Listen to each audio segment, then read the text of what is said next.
সুতরাং আমরা এখানে বলতে চাই তাদের যে চরিত্র এখন দেখা দিয়েছে এটা কোনো ছাত্র বান্ধব কোনো চরিত্র না। সকল ক্যাম্পাসে তারা ছাত্রদের দ্বারা ধিকৃত হয়েছে, এ কারণে আজকে তারা সন্ত্রাসের রাস্তায় তারা বাছাই করে নিয়েছে। আমরা সরকারের দৃষ্টি আকর্ষণ করি, প্রধানমন্ত্রীর দৃষ্টি আকর্ষণ করি, আপনার পতনের জন্য এই যুবদল ছাত্রদলই কিন্তু যথেষ্ট হবে। তাদের লাগাম ধরেন, যদি এখন লাগাম ধরতে না পারেন তাহলে সময়ের অপেক্ষা করেন।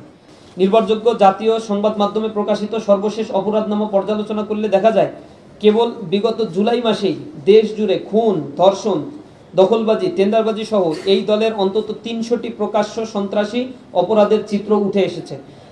জনগণের তীব্র সংশয় দানা বাঁধছে যে বর্তমান সরকারের ৫ মাসের চরম জনদুর্ভোগ, তেল, গ্যাস ও বিদ্যুৎ সংকট এবং অর্থনৈতিক অস্থিরতা থেকে জনগণের দৃষ্টি ভিন্ন দিকে প্রবাহিত করতেই দেশজুড়ে ছাত্রদল যুবদলের এই সন্ত্রাসী কর্মকাণ্ডকে লেলিয়ে দেওয়া হয়েছে।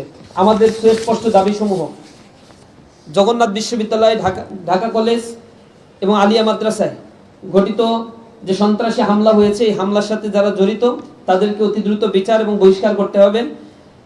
প্রক্টর অফিসের অতি উৎসাহী কর্মকর্তাদের বিরুদ্ধে ব্যবস্থা গ্রহণ করতে হবে। সাধারণ শিক্ষার্থীদের ন্যায্য দাবির পোস্টার ছিঁড়ে ফেলা এবং অডিটোরিয়ামে প্রবেশে বাধা দেওয়ার ক্ষেত্রে প্রক্টর অফিসের যে সকল কর্মকর্তা পক্ষপাতমূলক ভূমিকা পালন করেছে তাদের দ্রুত জবাবদিহিতার আওতায় আনতে হবে। ৩. আহতদের সুচিকিৎসা নিশ্চিত করতে হবে।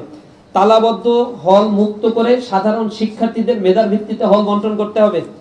দ্বিতীয় ক্যাম্পাসের কাজ, জগন্নাথ বিশ্ববিদ্যালয়ের দ্বিতীয় ক্যাম্পাসের কাজ সেনাবাহিনীর হাতে হস্তান্তর করতে হবে।